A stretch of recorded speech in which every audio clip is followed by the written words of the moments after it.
아멘. 할렐루야. 우리는 오직 예수님의 보혈로만 살 수 있습니다. 예수 보혈만이 생명입니다. 예수의 보혈만이 능력이에요. 행복도 예수의 보혈로 시작됩니다. 그러니까 모든 인생의 마스터키는 예수 그리스도예요. 형통의 마스터키가 예수 그리스도예요. 아멘. 구원의 마스터키는 뭐죠? 부흥의 마스터키는 예수 그리스도십니다. 예수 부흥 6년째를 맞이해서 우리에게 크고 놀라운 부흥을 이미 주셨습니다. 그래서 여러분 한 사람 한 사람 예수로 충만해서 예수의 보혈의 능력이 여러분에게 놀랍게 임하게 됩니다. 옆 사람에게 예수의 보혈만이 생명입니다. 예수의 보혈만이 생명입니다. 아멘. 여러분 혹시 노처녀에게 가장 슬픈 말이 무엇인지 아십니까? 아줌마 꼭 처녀 같으세요. 아줌마라고 하지 말든지 처녀 같다고 하지 말든지 결혼 못한 노총각 노처녀들은 스트레스가 많습니다. 좋은 말도 많은데 왜 꼭 아픈 말을 해야 할까요? 그러나 우리 예수님은 언제나 좋은 말, 좋은 것만 주십니다. 오늘도 용서의 예수님을 만나시고 슬픔 대신 희락이 넘치는 말씀의 시간이 되시기를 주님의 이름으로 축복합니다. 슉슉. 이것은 입에서 나오는 소리가 아니요. 슉슉. 이것은 주먹이 바람을 가르는 소리요.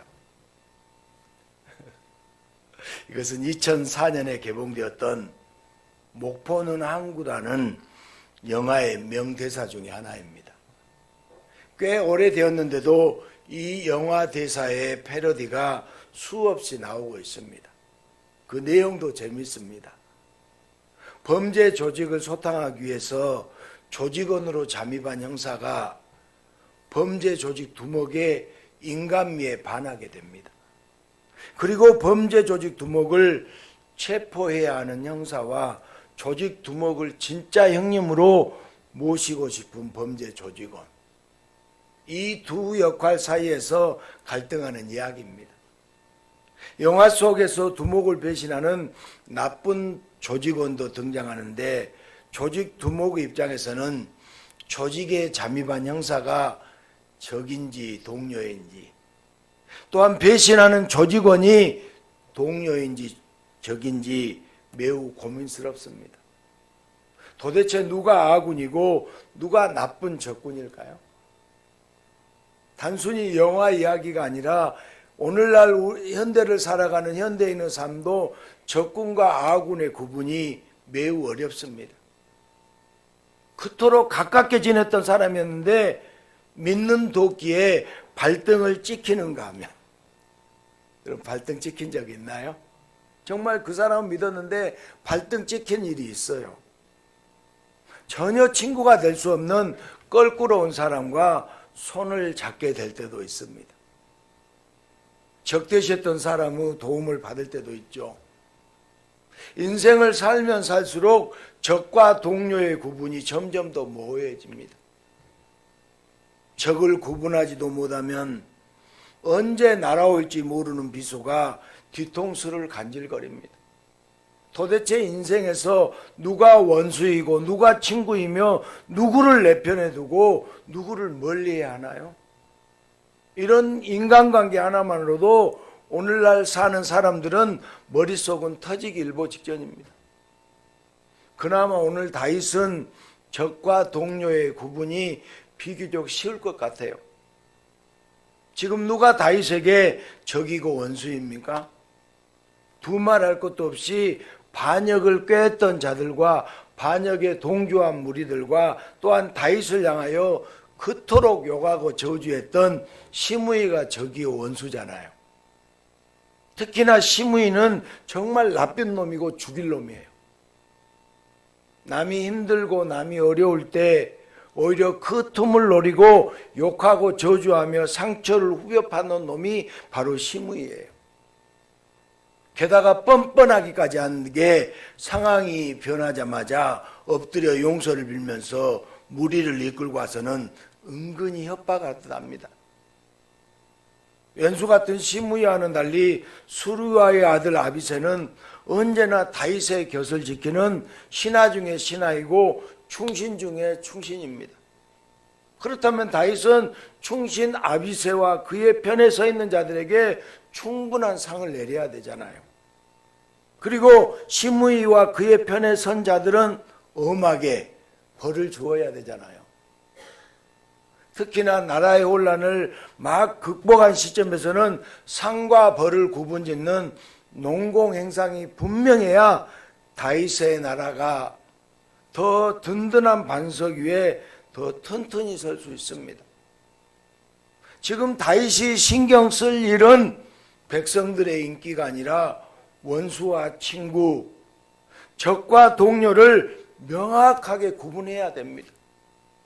친구와 동료, 즉 의인을 곁에 두고 원수와 적, 즉 죄인을 멀리하고 처단해야 됩니다.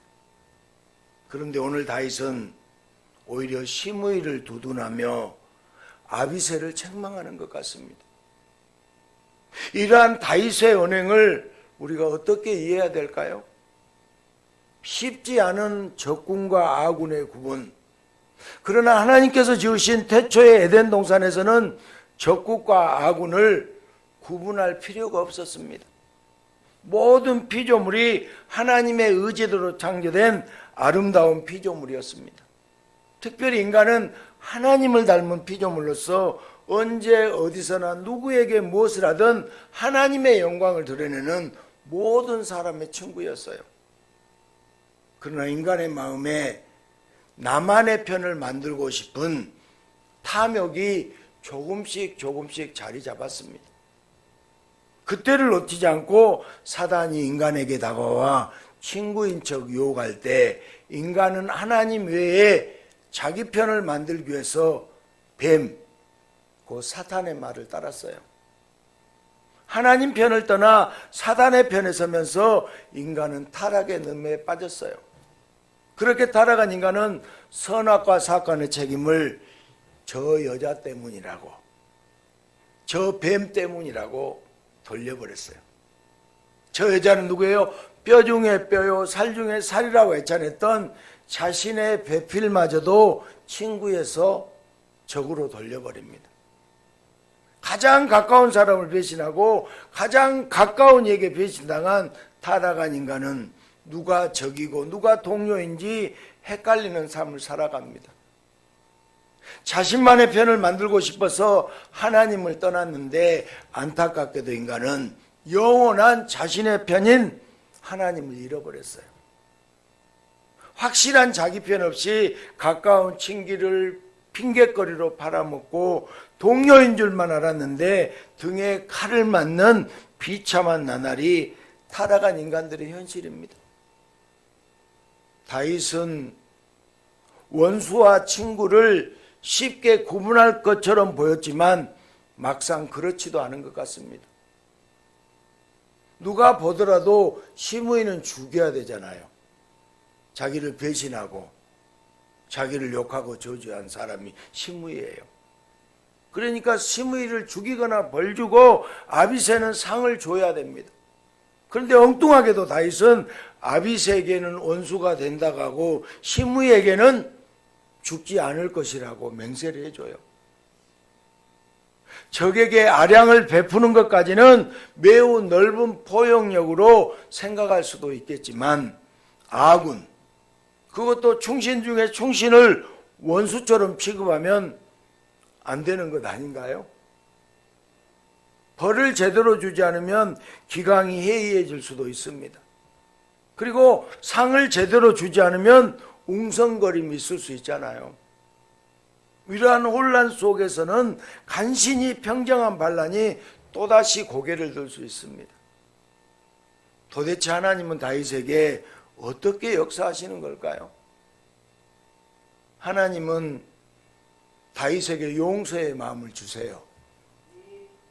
다윗에게 무슨 마음을 줬다고요? 용서의 마음을 주세요. 엎드려 있는 시므이를 통해서 자신의 모습을 보게 하시고 하나님께서 범죄한 자신을 다 용서해 주시며 다시 이스라엘 왕으로 회복시켜 주시는 것을 보면서 다윗은 시므이를 용서할 수밖에 없었습니다. 그렇게 하나님은 다윗에게 용서의 마음과 함께 용서의 지혜와 분별력을 또 하나의 선물로 주십니다.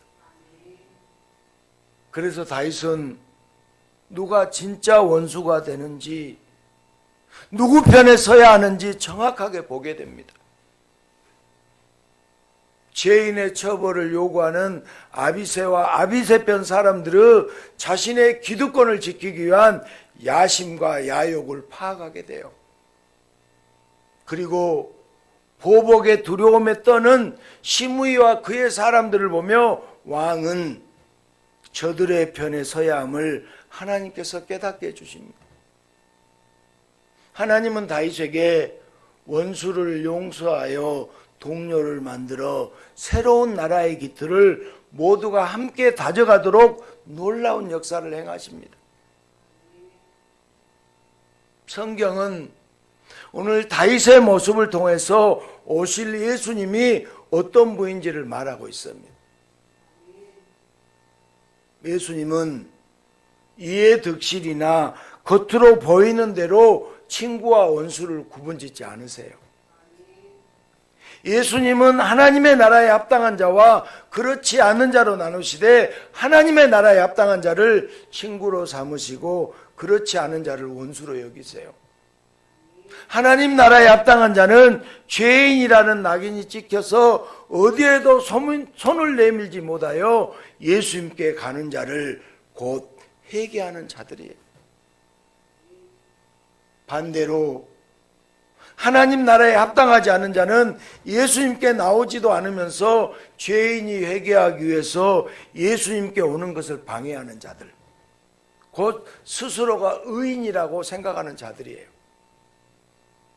일반적인 생각이라면 마땅히 의인의 편에 서야 되잖아요. 맞아요? 틀려요? 우리가 생각이 의인의 편에 서야 되잖아요. 그리고 죄인은 꾸짖고 죄인은 멀리해야 되잖아요. 그런데 오히려 예수님은 형벌이 두려워 떨고 있는 죄인의 편을 들어주시고 자칭 의인의 편에 있는 자들은 꾸짖고 분노하시며 원수로 여기세요. 왜냐하면 예수님은 누구를 위해서 이 땅에 오셨죠? 예수님은 누구를 위해서 이 땅에 오셨나요? 윤상이를 위해서 오셨어요. 윤상이는 죄인이에요? 의인이에요? 죄인이래요. 예수님은 죄인을 위해서 이 땅에 오신 거예요. 죄인에게 찾아오셔서 죄인의 편에 서시고 모든 죄를 용서하시며 구원을 약속하신 분이 예수님이세요. 그렇기 때문에 죄인이 용서받는 길, 예수님께 가는 길을 자신의 기득권이나 자신의 이익 때문에 막거나 방해하면 예수님은 분노하시며 원수로 여기시는 거예요. 지금도 예수님은 건강한 자가 아닌 병든 자를 위해서 의인의 편이 아니라 죄인의 편에 되어주고 죄인의 친구가 되시려고 용서의 여정을 계속 하세요. 예수님은 죄인을 심판할 수 있는 유일한 권능의 하나님이세요. 그러나 예수님은 죄인에 대한 심판을 미루시고 심판의 대상 죄인을 교제의 대상 친구로 삼아주세요. 심판하고 처단해야 할 적과 가까이 해야 할 동료를 구분하지 못하시는 것이 아닙니다. 인간은 원수와 친구를 전혀 구분하지 못합니다. 감정에 앞서고 이익에 앞서고 계산이 앞서고 무엇이 더 중요한지 절대적인 기준도 없어서 절대 용서라는 것을 못해요. 그러나 예수님은 인간의 마음속 모든 생각까지 다 아시는 전능하신 분입니다. 우리가 무엇을 생각하는지 우리 예수님은 압니까 모릅니까? 다 알아요. 예수님은 전능한 분이셔서 엉뚱한 마음이 아니라 회개의 마음으로 나와 예수님 앞에 엎드릴 때 시므이처럼 간사하고 기회주의자라 할지라도 예수님은 용서하십니다. 예수님의 손에 못을 박은 자라 할지라도 예수님은 용서하세요. 예수님은 면전에서 욕을 하고 저주를 했을지라도 예수님은 용서하십니다. 누구든지 예수님께 나오면 예수님은 용서해 주시고 친구로 맞이해 주십니다. 사람은 모두가 죄인이어서 합당한 심판을 받아야 합니다. 그렇지만 전능한 신성 예수님은 죄인의 편에 서주므로 모든 사람을 용서하시고 모든 심판을 명쾌해 주실 유일한 구원자가 바로 예수님이세요. 그러나 이 유일한 용서의 주체자가 죄인들에게 친히 찾아오셨는데도 사람들은 친구로 다가오신 예수님께 당신 같은 친구 필요 없다고 거부하고 손을 잊었어요. 예수님께서 죽어야 하는 자들에게 친구가 되어 주신다고 말씀하실 때마다 사람들이 보인 반응은 초라해 보이는 예수를 친구로 삼아도 좋을지 먼저 계산부터 했어요.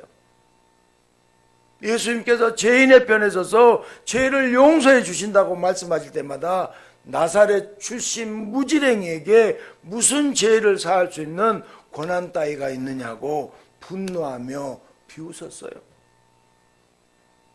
종교 지도자들과 장로들은 예수님을 향하여 적으로 원수로 규정하고 군중을 선동하여 하나님의 원수이며 백성의 적 예수를 죽여야 한다고 외쳤어요.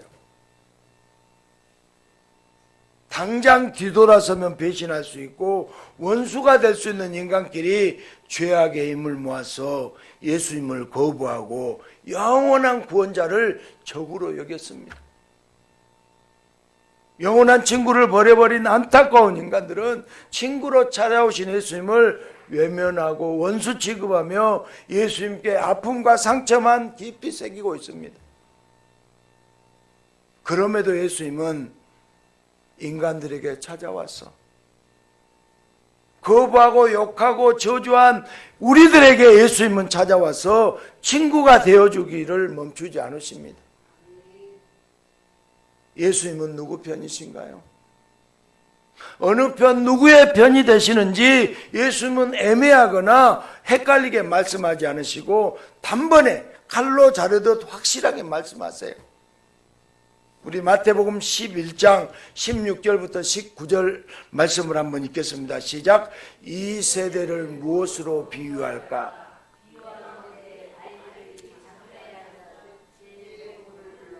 이르되 우리가 너희를 향하여 피리를 불어도 너희가 춤추지 않고 우리가 슬피 울어도 너희가 가슴을 치지 아니하였다 함과 같도다. 먹지도 않고 마시지도 아니하며 그들이 말하기를 귀신이 들렸다 하더니 인자는 와서 먹고 마심에 말하기를 보라 먹기를 탐하고 포도주를 즐기는 사람이요 지혜는 그 행한 일로 인하여 옳다함을 얻느니라. 아멘. 세리와 죄인의 친구로다니 지혜는 그 행한 일로 인하여 옳다함을 얻느니라. 사람들은 예수님이 구원자로 피리를 불며 찾아올 때 춤추지 않았습니다. 세례 요한이 애게 씻기로 슬피 울며 세례를 줄 때 가슴을 치지 않았습니다. 요한이 먹지 않을 때는 귀신 들렸다고 비난했어요. 예수님이 먹고 마실 때는 죄인의 친구이고 똑같은 죄인이라고 예수님을 외면했습니다. 하지만 우리 예수님은 그런 소리를 들어도 죄인의 친구가 되시기를 주저하지 않으셨어요. 이런 것이 지혜라고 이런 것이 지혜라고 사람들은 떠들지만 예수님이 지혜를 준 자, 구원의 지혜가 있는 자, 친히 예수님이 친구가 되어주신 자는 세례 요한이 올 때 가슴을 치고 회개했습니다. 예수님의 피리를 불면 구원자를 향하여 춤을 추는 자들이에요. 우리가 예수님을 향해서 반응이 있어야 돼요. 할렐루야. 예수님은 잃어버린 양을 찾는 기쁨으로 가득한 분으로서 잃어버린 양, 즉 죄인의 편이 되어주세요. 반면 예수님이 원수로 여기는 자도 있어요. 우리 마태복음 23장 13절 15절 누구를 원수로 여기는지 잘 보세요. 시작. 화 있을진저 외식하는 서기관들과 바리새인들이여, 너희는 천국문을 사람들 앞에서도 닫고 너희도 들어가지 않고 들어가려 하는 자도 들어가지 못하게 하는도다. 15절. 화 있을진저 서기관들과 바리새인들이여, 교인 한 사람을 얻기 위하여 바다와 육지를 두루 다니다가 생기면 너희보다 배나 더 지옥 자식이 되게 하는도다. 아멘. 예수님은 서기관과 바리새인들, 종교 지도자들 향하여 천국문을 맞는 지옥 자식이라고 하세요. 여러분, 바리새인들 또 서기관들, 종교 지도자들 율법을 지키고 11조도 하고 금식도 하는 자들이잖아요. 근데 예수님은 그들을 칭찬하는 것이 아니라 뭐래요? 천국문을 막는 지옥 자식이라고 합니다. 누구에게는 친구라고 하고 누구에게는 지옥의 자식이라며 두 부류로 나누어 한쪽만 편들어 주세요.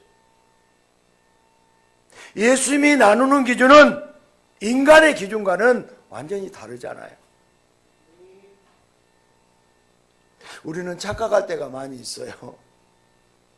열심히 기도하고 신앙생활 잘하고 11조 잘하고 말씀대로 산 것 같은데 바리새인 같은 사람이 있어요. 여러분, 예수님이 나누는 기준은 다릅니다. 우리가 예수를 분명하게 알아야 돼요. 예수님은 용서를 통해서 죄인의 편이 되어주시고 죄인의 친구가 되어주십니다. 그러나 예수님의 용서를 우습게 여기며 예수님께 회개하지 않고 오히려 죄인 회개를 방해하는 자들은 예수님의 원수가 되어요. 스스로 죄인임을 고백하면 용서의 예수님을 찾겠지만 죄인이 아니라고 주장하면 죄인의 친구 대신 예수님을 똑같은 죄인으로 정죄하며 원수 취급을 하기 때문이에요. 예수님은 이 땅의 모든 죄인에게 원수가 아니라 친구로 죄인의 편에서 구원자가 되어주기 위해서 이 땅에 친히 찾아오신 거예요. 용서는 인간의 영역으로 이루어지지 않아요. 인간의 생각, 인간의 느낌으로 이루어지지 않아요. 여러분은 누가 구원받을 것 같아요? 율법을 지키고 계명을 지키고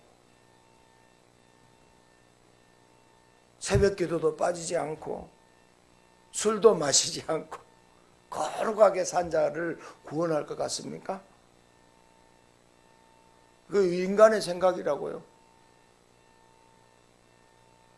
여러분, 바리새인하고 세리와 창녀 중에 누가 하나님의 뜻대로 살았어요?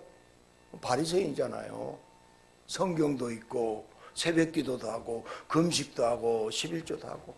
그런데 아니라는 거예요. 우리 생각을 바꿔야 돼요. 인간의 영역, 인간의 생각, 인간의 느낌으로 용서가 이루어지지 않아요. 친구는 용서하고 원수는 복수한다지만 인간에게는 친구와 원수의 구분조차도 그때그때 달라요 하는 코미디 수준에 머물어요. 그러므로 용서는 먼저 영원하신 친구인 예수님의 손을 잡아야 됩니다. 이 시간 예수님의 손을 잡으십시오. 예수님의 손을 잡으십시오. 죄인을 원수로 여겨 징계하는 것이 아니라 죄인의 모든 죄를 다 용서해 주시는 예수님의 손을 잡아야 돼요. 예수님이 의인을 위해서 왔어요? 죄인을 위해서 왔어요? 아니, 크게 얘기해. 예수님이 죄인을 위해서 왔어요? 의인을 위해서 왔어요? 죄인을 위해서 왔어요. 그러니까 모든 죄를 용서해 주시는 예수님의 손을 잡으라고요. 그렇게 용서를 예수님의 영역으로 미루고 예수님께 맡겨드리게 되면 죄인을 친구 삼으시는 예수님의 용서를 통하여 친구와 원수를 새롭게 구분하게 되고, 원수를 친구로 바꾸시는 예수님을 따라서 자기도 모르는 사이에 저절로 용서하게 됩니다. 살아온 나날이 많을수록 친구보다 원수가 쌓이잖아요. 그러나 예수님의 용서로 인생을 살게 되면 원수는 다 사라지고 더 많은 친구를 선물로 받게 됩니다. 의인의 편이 되어서 죄인들을 정죄하며 더욱더 많은 적과 원수를 만들면서 살 것인가, 아니면 죄인의 편이 되어서 예수님의 용서로 점점 더 많은 친구를 만들며 살 것인가. 용서는 선택과 결단입니다. 적군과 아군을 구분하지 못해서 사방에서 날아오는 배신의 칼에 찔리고 언제 어디서 원수가 나타날지 몰라 불안해하는 인간들을 하나님 아버지는 고소하게 여기며 바라보시는 것이 아니에요. 안타깝고 가슴 아픈 애절한 심정으로 인간들을 바라보세요.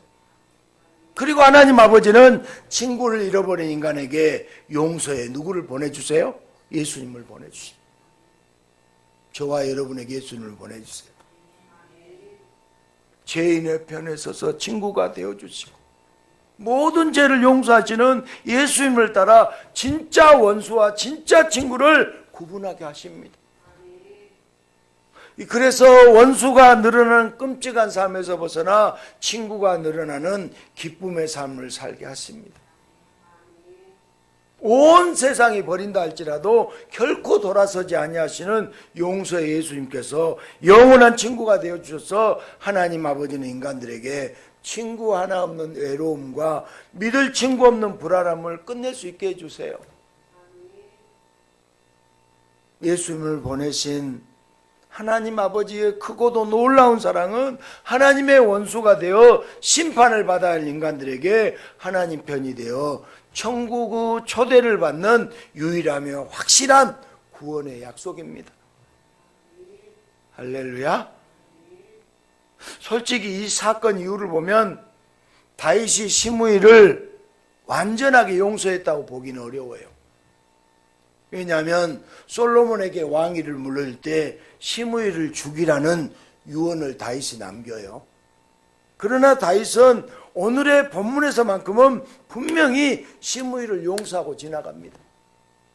하나님의 역사하심 속에 절대 그냥 넘길 수 없는 적과 원수를 용서하게 하시고 나라의 깃들을 함께 놓은 동료로 완전히 바꿔주십니다. 인간의 용서는 명백한 한계가 있습니다. 인간의 용서는 한계가 있어요. 용서했다고 해도 다시 복수의 감정이 언제 어디에서 폭발할지 몰라요. 그러나 다윗은 하나님의 역사 속에서 그가 사는 동안 용서할 수 있었습니다. 하나님이 주신 용서의 마음으로 다윗은 반역에 동조했던 원수와 같은 열지파의 백성들을 용서하는 왕이 된 것이에요. 용서의 왕으로 이스라엘의 대통합을 이루었습니다. 또한 자기 기득권을 위해서 용서하지 못하게 하는 진짜 원수를 알게 되면서 추후 자신의 통치에서 더럽고 추악한 원수를 잘 경계하는 가운데 안정적인 통치를 이루어가는 하나님의 선물도 받아 누렸습니다. 무엇보다 다윗은 오실 메시아께서 죄인의 모든 죄를 전부 다 용서하시고 죄인을 친구로 삼아 구원하는 용서의 왕이심을 알고 오실 예수 그리스도를 감사하며 찬양하는 수많은 시편을 노래하며 살아왔습니다. 언제나 주님께 감사와 찬양을 영광을 돌리며 주님의 용서를 통해 원수를 친구로 바꾼 위대한 왕 다윗은 그 놀라운 용서의 복을 이 시간 오늘 우리에게까지 생생히 알려주고 있습니다. 반전의 반전이 일어나면, 여러분 반전의 반전이 일어나는 영화 있잖아요. 그 영화를 보고 나면 함께 영화 가려면 동료나 가족 등을 향해 힐끔거리게 되잖아요. 저 사람이 나를 배반하지 않나? 그런 생각할 수 있잖아요. 혹시 이 사람이 나를 배신하지 않을지, 이 사람을 믿어도 될지. 즐겁게 영화를 보러 왔다가 갑자기 고민에 휩싸일 수도 있습니다. 믿을 놈이 하나 없는 것이 오늘날의 사람들의 현실입니다. 누가 아군이고 누가 적군인지 구분이 쉽지 않기 때문에 오늘날 사람들의 인생은 불안하기 짝이 없어요. 누가 아군이고 누가 적군이에요. 그러나 더 이상 적과 아군을 고민하는 불안한 삶을 살지 않아도 됩니다. 누구든지 예수님께 나가면 어떤 과거 어떤 평가가 그에게 있었든지 예수님은 그의 편에 서주시고 그의 친구가 되어주시고 함께 용서의 길을 동행하시고 진짜 친구와 가짜 친구를 구분하며 살도록 해주십니다. 할렐루야. 원수와 친구가 명확해지면 두려워할 것을 두려워하게 되고 담대하게 할 때 담대해집니다. 친구 대신 예수님과 함께하면 원수의 실체를 알기 때문에 세상을 두려워하지 않게 돼요. 친구는 늘어나고 원수는 사라지며 매사 불안한 삶에서 점점 든든한 삶으로 완전하게 바뀌게 됩니다. 누구든지 세상 그 누구보다 먼저 예수님과 친구가 돼야 돼요. 예수님과 친구가 돼야 됩니다. 누구보다 먼저 예수님과 친구가 되면 전능자가 내 편을 들어주시는 막강하고 든든한 배경 속에서 용서와 여유, 담대함과 기쁨으로 세상을 살게 됩니다. 예수님과 친구가 돼야 돼요. 예수님은 우리를 친구로 삼아 주셨어요. 예수님은 우리를 친구로 삼아 주셨습니다. 그래서 우리는 친구와 원수의 구분이 세상과 달라야 돼요. 예수님의 사랑이 필요한 모든 자들이 우리의 친구가 됩니다. 반면 그 사랑에서 멀어지게 하는 것은 우리들의 원수가 돼요. 그러므로 우리는 예수님처럼 죄인에게 친구가 되어주고 하나님으로부터 멀어지게 하는 죄는 미워해야 돼요. 세상에서도 죄는 미워하되 사람은 미워하지 말라고 하잖아요. 그런데 사람 그 자체와 사람에게 파생된 죄를 분리한다는 것이 쉬웁니까? 교통사고가 났는데 사람은 미워하지 않고 차만 미워할 수 있나요? 식중독에 걸렸을 때 식당 주인은 미워하지 않고 밥만 미워하면 되는가요? 돼요, 안 돼요? 이것이 인간의 한계잖아요. 인간은 죄와 사람을 묻고 나에게 범죄한 자를 원수와 적으로 여깁니다. 그러나 성도는 세상의 논리를 따르지 않고 예수를 따르는 자예요. 성도는 예수를 따르는 자입니다. 인간은 모두가 의인이에요, 죄인이에요? 죄인입니다. 인간은 모두가 죄인입니다. 죄와 인간을 묶으면 마땅히 모든 인간은 죽어야 할 존재예요. 그러나 예수님은 인간에게서 죄를 분리하여 십자가에서 다 가져가시고 죄가 없다고 해주시고 구원자 예수님의 친구, 신랑 예수님의 신부로 만들어 주십니다. 이런 예수님의 사랑으로 성도는 친구와 원수를 조금 다른 기준으로 구분해야 돼요. 나를 아프게 했던 원수나 적이라 할지라도 예수님의 용서를 적용하면 예수님은 성도에게 또 하나의 친구를 만들어 주시고 영원히 성도의 편이 되어 주십니다.